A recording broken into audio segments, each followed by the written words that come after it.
tell us your stories. Frank, you got to know Eddie Belfour pretty well, and in fact have developed kind of a lifelong relationship with him, and watched him grow from this high school kid and in the middle of nowhere Manitoba to being one of the greats. Yeah. It really is it really is a story.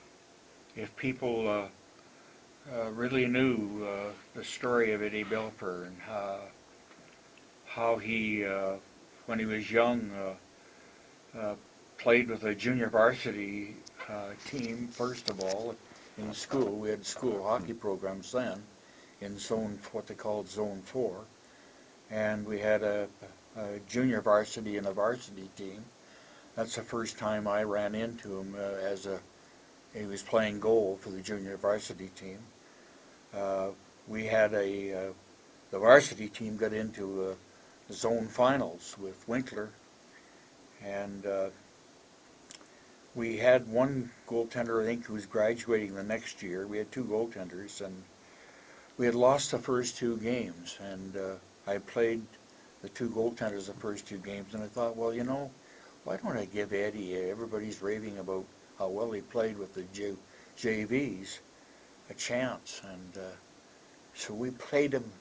The next two games we won when we played him, and the final game was in Winkler, and there had to be, I would say, 1,500 to 2,000 at a high school hockey game. The final game, and I think they beat us 3-2, and they scored the winning goal on we were shorthanded.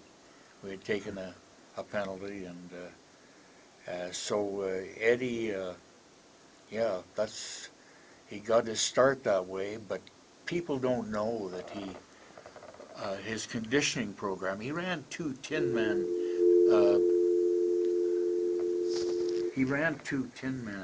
triathlons. I don't know whether you knew that. Where you swim and run, and yeah, he was and cycle. He was tremendous fitness.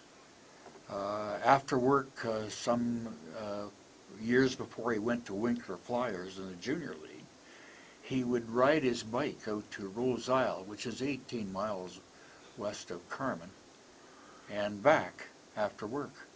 That's 36 miles. He was a demon to be in the best shape he possibly could. I think the year he went to the Winkler Flyers, or was going to the Winkler Flyers, he used to go down to the University of North Dakota.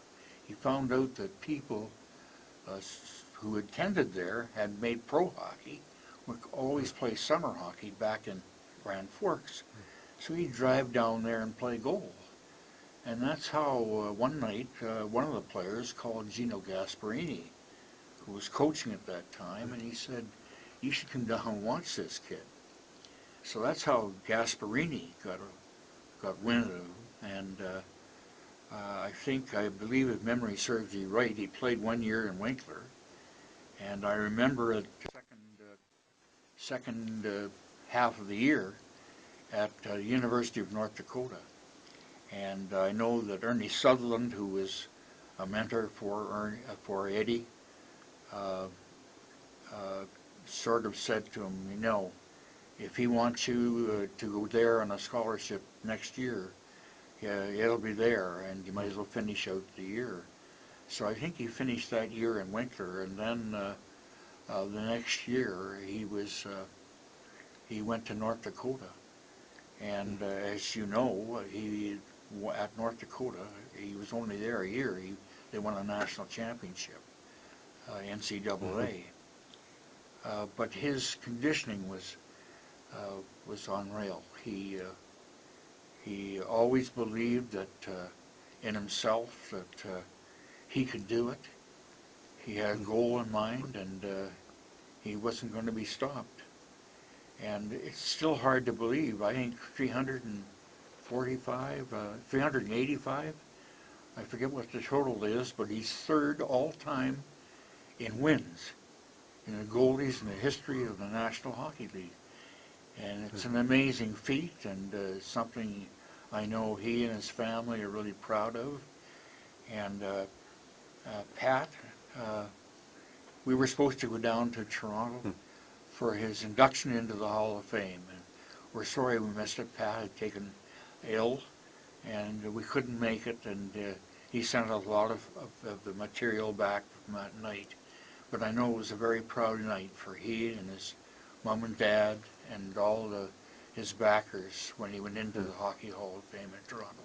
Well deserved for a young man who started from scratch and ended up uh, in championship fashion. Frank, it was great to have you come in and share some of these reminiscences, these memories of yours, and some great stories. I want to thank you for being here. It's great to see you and Pat again. Well, thank you for having me, and all the best to you and the rest of the evening, and